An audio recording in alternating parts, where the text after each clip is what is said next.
Who impacts the people you care about? The president, Congress, judges, your local mayor? All of those people impact our lives, but the ones who have the greatest impact on us are the people all around us. So, do you want to see a great future for your children and grandchildren, those who matter the most to you? If you do, be intentional about taking the time to tell your children and grandchildren, if applicable, about the wonderful works of God. How do we do this? Well, we receive guidance from Psalm 78, where the psalmist says, "I will open my mouth in a parable. I will utter dark sayings of old." Jesus quoted this passage as he began to use parables to teach his disciples. In other words, we must take the time to sit with our children and grandchildren and help them understand the truths of the Scriptures. The psalmist admonishes us not to hide what we have heard and known.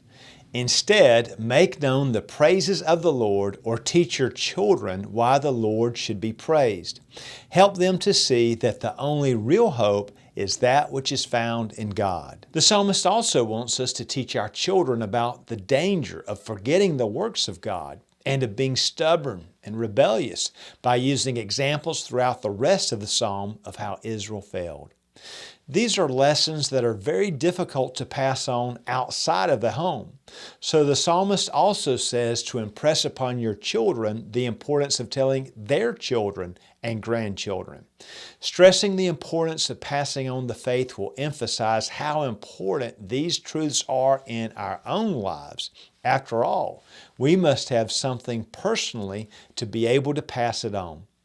To truly fulfill this responsibility, we must develop patterns like church attendance, family Bible reading, and prayer time, and traditions around holidays that remind your family of their hope in God.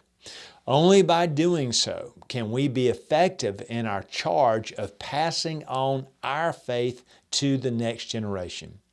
Throughout this month, we will emphasize these activities and stress ways parents and grandparents can develop these patterns. In Jeremiah 29:6, the prophet instructed the exiles to focus on building strong families as they dealt with the exile. In other words, he wanted them to build marriages, raise godly sons and daughters, and have godly homes as they developed the generation that followed them. Join us as we focus upon our families with the Jeremiah 29 initiative in November.